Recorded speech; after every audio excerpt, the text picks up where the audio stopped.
पहला आधार है डॉक्टर बाबा साहब अंबेडकर द्वारा लिखित संविधान में निर्मित लोकतंत्र की व्यवस्था कायम कर यहाँ बौद्धों का राज स्थापित कर दिया जाए। और बौद्ध सिर्फ बोध गया नहीं, मां बोधि विहार मंदिर नहीं, छत्तीसगढ़ का सिरपुर भी मुक्त कराया जाए, जहां आज भी हमारे हजारों बौद्ध दफन है, वो भी मुक्त कराया जाए।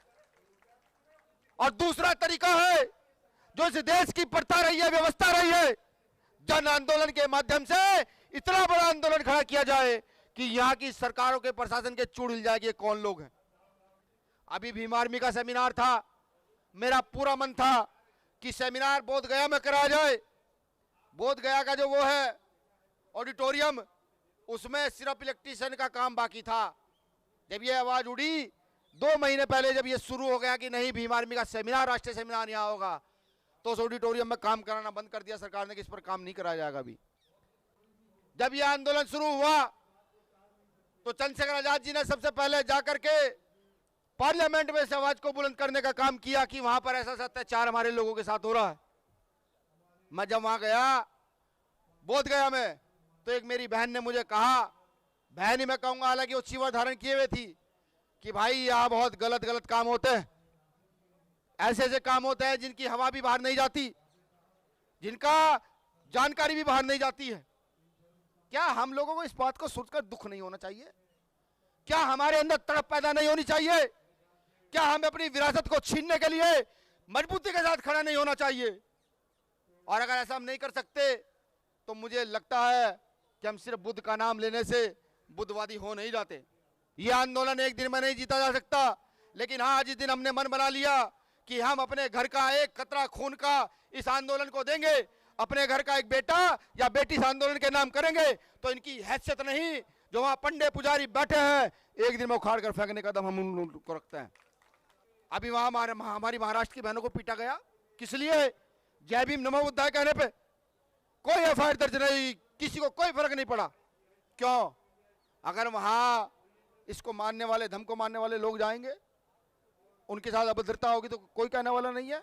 आप समझिए, बिहार जहां इस विश्व का पहला लोकतंत्र गणराज्य स्थापित हुआ हो, बिहार जहां सबसे पहले तथागत बुद्ध ने महिलाओं को बराबरी का अधिकार दिया हो, महिलाओं को भिक्षुणी बनाया हो, बिहार जहां विश्व की सबसे बड़ी एजुकेशनल धरोहर हो, और बिहार आज इस कगार पर खड़ा है कि वहां आंदोलन करने के नाम पर लोगों का निकलना मुश्किल है। यह हमें समझना होगा। अगर यह आंदोलन वाकई जीतना है तो घर से घर जोड़ो, गांव से गांव जोड़ो, जाकर बताओ कि बुद्ध क्या है, जाकर बताओ अंबेडकर क्या है, जब यह आंदोलन होगा। यहां अपनी बात की शुरुआत करूं, मैं कहूंगा जय भीम, आप कहोगे नमो बुद्धाय, और नमो बुद्धाय की गूंज ऐसी होनी चाहिए कि कम से कम दिल्ली में तो एहसास हो कि तथागत बुद्ध को मानने वाले लोग, शांति प्रिय लोग, जब नारा बुलंद करते हैं तो नारा बहुत मजबूत होता है। जय भीम मैंने कहा था, मैं कहूंगा जय भीम, आप कहेंगे नमो बुद्धाय। जय भीम, जय भीम, जय भीम। मैं अपनी बात शुरू करूं, बात शुरू करने से पहले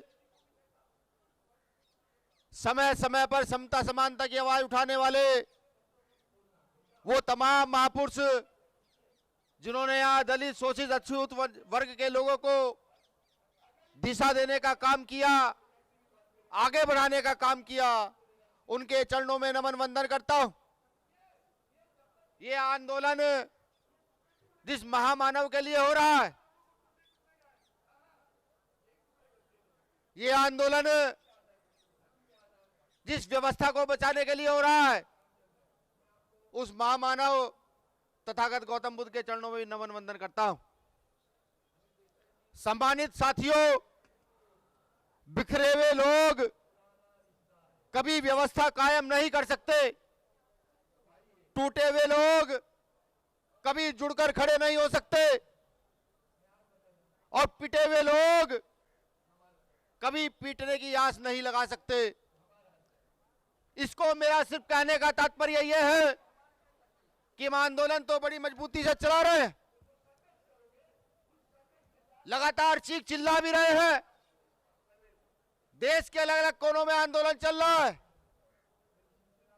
मैं बहुत सारे साथियों से बात करता हूं तो कहते हैं कि हमने चाइना भी मैसेज भेजा है, बर्मा भी मैसेज भेजा है, जापान नेपाल भी मैसेज भेजा है। तो इन बातों को सोचकर कभी कभी मेरा मन जो है ना अंदर से हंसता है कि हम भारत के लोग हैं, तथागत बुद्ध भारत की धरोहर है, और हमें अपने बुद्धिस्तान को बचाने के लिए विदेशों से पहले मदद मांगनी पड़ रही है। मेरी बातें कड़वी हो सकती है, लेकिन सच है कि जैसे मैं भी देख रहा था, माननीय भंते जी बोल रहे थे, हमारी एक टीम यहां से उठती है वहां चली जाती है। क्या लगता नहीं आपको कि हम बिखरे हुए लोग? क्या लगता नहीं आपको कि हम इस आंदोलन को सिर्फ ऊपर के मन से लड़ रहे हैं, अंदर के मन से नहीं लड़ रहे हैं? अभी यहां जिक्र हुआ अयोध्या मंदिर का कि सरकार ने फैसला दिया, लोग इकट्ठे हुए। ऐसा नहीं है, यह भ्रम है कि सरकार ने फैसला दिया, लोग इकट्ठे हुए। वो जानते थे कि अपनी व्यवस्था को कायम किस आधार पर किया जा सकता है। ये हम भी जानते हैं कि अपनी व्यवस्था को कायम किस आधार पर किया जा सकता है। उस व्यवस्था को कायम सिर्फ दो आधार पर किया जा सकता है, तीसरा कोई आधार नहीं है। पहला आधार है डॉक्टर बाबा साहब अंबेडकर द्वारा लिखित संविधान में निर्मित लोकतंत्र की व्यवस्था कायम कर यहां बौद्धों का राज स्थापित कर दिया जाए। और बौद्ध सिर्फ बोध गया नहीं, मां बोधि विहार मंदिर नहीं, छत्तीसगढ़ का सिरपुर भी मुक्त कराया जाए, जहां आज भी हमारे हजारों बौद्ध दफन है, वो भी मुक्त कराया जाए। और दूसरा तरीका है जो इस देश की प्रथा रही है, व्यवस्था रही है, जन आंदोलन के माध्यम से इतना बड़ा आंदोलन खड़ा किया जाए कि यहां की सरकारों के प्रशासन के चूड़ हिल जाए कि ये कौन लोग हैं। लेकिन हम नहीं कर पा रहे हैं। मैं एक आंदोलन याद करूंगा, यहां तमाम साथी बैठे हैं, यहां शंभू भाई भी उस आंदोलन के साक्षात प्रमाण हैं, हमारे साथी नागपाल जी प्रमाण है, और तमाम साथी यहां खड़े हैं कि जब यहां गुरु रविदास आंदोलन हुआ, गुरु घर तोड़ा गया और गूंज उठी इस देश के अंदर, तो यही दिल्ली के अंदर कम से कम 20,000 बौद्ध, 20,000 क्रिश्चियन ईसाई और 20,000 से ज्यादा सिख यहां मौजूद थे, जिनका संबंध यहां की जाति व्यवस्था से मजबूती से रहा है। उनको पता था कि हमारी विरासत छिन रही है और इस विरासत को बचाने के लिए यहां आए, और एक दिन में विरासत को बचाया गया। वो तो बोध गया है, हमारे पुरखों की विरासत है। उस विरासत को बचाने के लिए क्या क्या करना होगा? अगर आप ये सोच चले हैं कि नहीं सिर्फ दिल्ली में धरना देकर उस विरासत को बचाया जाएगा, अगर आप ये सोच चले हैं कि नहीं सिर्फ बुद्ध समाज के लोग जिन्होंने धर्म ग्रहण किया है वो विरासत बचाएंगे, तो ये भ्रम है। पिछले 4 महीने 3 महीने से मैं लगातार गया के कलेक्टर को बात करके ये मेरी टीम कह रही है कि भीम आर्मी के लोगों को गया में धरना करने की इजाजत दी जाए, 3 महीने से लगातार। लेकिन जब भी मेरे अध्यक्ष वहां जाते हैं, लगातार डीएम साहब उनको कहते हैं कि तुम बौद्ध समाज के लोग हो ही नहीं। मैं बताऊं कलेक्टर महोदय को कि हमें धर्म ग्रहण किए हो ना किए, हमारे पुरखों ने धर्म ग्रहण किया हुआ है, हम बुद्ध धर्म की औलादे हैं, और तुम चाहे इजाजत दो ना दो लेकिन धरना तो होगा। अगर काश डीएम साहब धरना दे दिए होते, परमिशन दे दिए होते, तो मुझे लगता नहीं कि आपको यहां दिल्ली में आने की जरूरत पड़ती। बिहार के गया में इतना बड़ा तांडव किया जाता कि बिहार सरकार के साथ साथ प्रदेश राज्य की देश की सरकार भी याद रखती कितने सारे लोग लाखों लाख कहां से निकल कर आए हैं। अभी भीम आर्मी का सेमिनार था, मेरा पूरा मन था कि सेमिनार बोध गया में कराया जाए। बोध गया का जो वो है ऑडिटोरियम, उसमें सिर्फ इलेक्ट्रीशियन का काम बाकी था। जब ये आवाज उड़ी 2 महीने पहले, जब ये शुरू हो गया कि नहीं भीम आर्मी का सेमिनार, राष्ट्रीय सेमिनार यहाँ होगा, तो उस ऑडिटोरियम में काम कराना बंद कर दिया सरकार ने कि इस पर काम नहीं कराया जाएगा अभी। और अंत समय में हमें कहा गया कि इसमें एसी नहीं है और लाइट नहीं है। हमने सोचा कैसे क्या किया जाए, क्योंकि संसाधन विहीन लोग हैं। फिर मजबूरन हमें वो सेमिनार अपना पटना लाना पड़ा। फिर भी हमारे कई हजार कार्यकर्ता जो केरल से आए, कर्नाटक से आए, जो जम्मू से आए, तमिलनाडु से आए, यूपी, महाराष्ट्र, बिहार से पहुंचे, वो सब लोग वहां घूमने के लिए गए। मैं सिर्फ ये कहना चाहता हूं कि क्रांति के लिए खड़े होने की आवश्यकता है। और ये भी समझ लीजिए कि अगर जीतना है तो अपना खून तो आपको देना होगा। वो खून चाहे आपको आपके बेटे के रूप में देना पड़े, चाहे आपको अपने भाई के रूप में देना पड़े, वो देना होगा। मेरे आज भी राजा वैद्रथ याद है कि जिसकी हत्या कर यहां से इस देश से बौद्धों का राज समाप्त किया गया, वो मेरे आज भी याद है।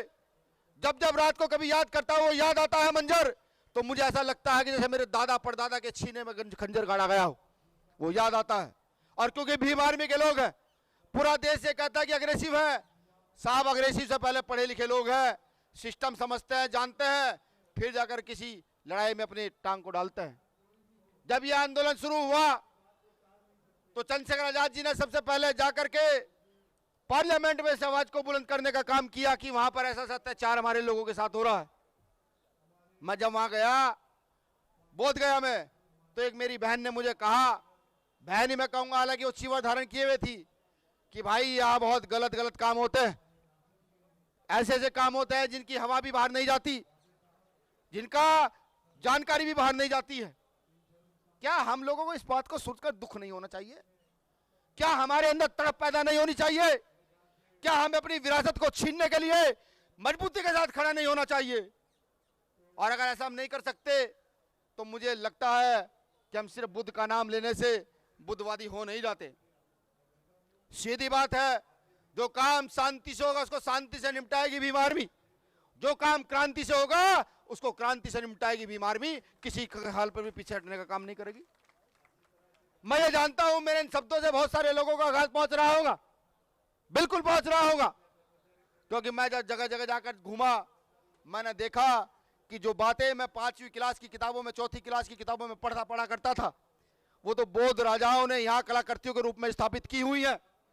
जब मैं सिरपुर गया तो मैंने देखा, जब मैं औरंगाबाद गया तो मैं देखा, जब मैं वैशाली गया तो मैंने देखा कि वो सब अंकित है, लिखा हुआ है। फिर हम अपनी विरासत को लड़ने के लिए पीछे क्यों हैं? मैं साफ कहता हूं, यह आंदोलन एक दिन में नहीं जीता जा सकता, लेकिन हाँ, जिस दिन हमने मन बना लिया कि हम अपने घर का एक कतरा खून का इस आंदोलन को देंगे, अपने घर का एक बेटा या बेटी इस आंदोलन के नाम करेंगे, तो इनकी हैसियत नहीं, जो वहां पंडे पुजारी बैठे हैं, एक दिन में उखाड़ कर फेंकने का दम हम उनको रखते हैं, बिल्कुल रखते हैं। इंतजार करना, इंतजार कीजिए, या तो इस देश में बौद्धों की सत्ता स्थापित कीजिए, वही सम्राट अशोक वाली, या फिर इस देश में बौद्धों के नाम से जन आंदोलन खड़ा कर दीजिए, तब जाकर के मां बोधि मां विहार को मुक्त कराया जा सकता है, वरना दूसरा कोई तरीका नहीं है। अभी वहां हमारी महाराष्ट्र की बहनों को पीटा गया, किस लिए? जय भीम नमो बुद्धाय कहने पे कोई एफआईआर दर्ज नहीं, किसी को कोई फर्क नहीं पड़ा। क्यों? अगर वहां इसको मानने वाले, धर्म को मानने वाले लोग जाएंगे, उनके साथ अभद्रता होगी तो कोई कहने वाला नहीं है। आप समझिए, बिहार जहां इस विश्व का पहला लोकतंत्र गणराज्य स्थापित हुआ हो, बिहार जहां सबसे पहले तथागत बुद्ध ने महिलाओं को बराबरी का अधिकार दिया हो, महिलाओं को भिक्षुणी बनाया हो, बिहार जहां विश्व की सबसे बड़ी एजुकेशनल धरोहर हो, और बिहार आज इस कगार पर खड़ा है कि वहां आंदोलन करने के नाम पर लोगों का निकलना मुश्किल है। यह हमें समझना होगा। अगर यह आंदोलन वाकई जीतना है तो घर से घर जोड़ो, गांव से गांव जोड़ो, जाकर बताओ कि बुद्ध क्या है, जाकर बताओ अंबेडकर क्या है, जब यह आंदोलन होगा। और इसमें मुझे कहने में कोई गुरेज नहीं है, क्योंकि इस देश में बुद्ध को मानने वाले 75 से 80% लोग शेड्यूल कास्ट के हैं, कि शेड्यूल कास्ट के लोगों ने डॉक्टर बाबा साहब अंबेडकर के कहे अनुसार तथागत बुद्ध को अडॉप्ट किया, और 10 से 15% लोग यहाँ बैकवर्ड क्लास के हैं। जब हम जाकर बैकवर्ड क्लास के लोगों में जब तक ये नहीं बताएंगे बुद्ध का आंदोलन तुम्हारा आंदोलन है, तब तक बात बनने वाली नहीं है। जैसा मैं याद करूं, यहाँ जब मंडल कमीशन लागू हुआ तो यहाँ पर मनुवादी व्यवस्थित लोगों ने हमारे लोगों पर कमंडल यात्रा निकाली थी, ना पढ़ा तो पढ़िएगा। तो ये वही दौर है जब आपका युद्ध शुरू हो रहा है, आपकी मांग शुरू हो रही है, तो बिहार में हमारे लोगों को तैयार कर हमारे ऊपर लाठीचार्ज कराने का काम कर रहे हैं। ये काम वो कर रहे हैं। अगर इससे निजात पानी है, इससे निजात पाने का एक ही तरीका है कि घर घर जाकर, झोपड़ी झोपड़ी जाकर, खोपड़ी खोपड़ी जाकर के बुद्धम का प्रचार किया जाए, बताया जाए कि धम्म है क्या। जब तक ऐसा नहीं होगा, मुझे नहीं लगता कि सफलता मिल पाएगी। मैं इस बीच आप लोगों से, जो क्योंकि आज यहाँ सीनियर साथी बहुत सारे हैं, माफी भी चाहता हूँ, क्योंकि मेरे कुछ अग्रेसिव शब्दों से आपको आघात जरूर पहुंचा होगा। आप सोच रहे होंगे कि भीम आर्मी का राष्ट्रीय अध्यक्ष क्या क्या कह रहा है, लेकिन जो मैं कह रहा हूं, जो मुझे लगता है, जो मैंने महसूस किया, जो मैंने सम्राट अशोक के बाद पढ़ा, जो मैंने सम्राट अशोक के साथ साथ और अपने बौद्ध राजाओं के विषय में पढ़ा, उनके पतन के विषय में पढ़ा, जब मैंने अपने पिछले आंदोलन के विषय में पढ़ा, जब उनके पतन के विषय में पढ़ा, दलित पैंथर DS4 के विषय में पढ़ा और उनके पतन के विषय में पढ़ा, तो मेरी समझ आ गया कि दो ही ताकत है यहाँ लड़ने की, या तो जन आंदोलन में इस आंदोलन को तब्दील कर दो या देश में अपनी शासन सत्ता खड़ी कर दो, तीसरा कोई तरीका नहीं है, बिल्कुल नहीं है। शुक्रिया, आप सब लोगों ने मुझे सुना। माननीय भंते जी, एक मैं वादा करूंगा, मैं ये नहीं कहूंगा कि आज ही BT एक्ट को रद्द करा दिया जाएगा, लेकिन हाँ, BT एक्ट रद्द कराने में जितनी क्षमता, जितनी ताकत भीम आर्मी के पास है, उस ताकत का प्रयोग करके एक दिन BT एक्ट को रद्द जरूर कराया जाएगा। एक निवेदन मैं और करूंगा, क्योंकि मैंने पहले कहा हम संसाधन विहीन लोग हैं। आप बोध गया के मैदान पर हमें टेंट लगा कर दे दीजिए और 10 दिन का खाने की व्यवस्था कर दीजिए, बस एक टेंट लगा कर दे दीजिए और 10 दिन की खाने की व्यवस्था कर दीजिए। 11वें दिन समाज से कैसे मांगना है वो हम जानते हैं, मैं लिख कर देता हूं। अगर वो आंदोलन वहां से 10 साल भी उठ ले, जब तक तो BT एक्ट रद्द नहीं होगा, तब तक उस आंदोलन को वहां चला कर रखा जाएगा। शुक्रिया, जय भीम, जय भारत, जय संविधान।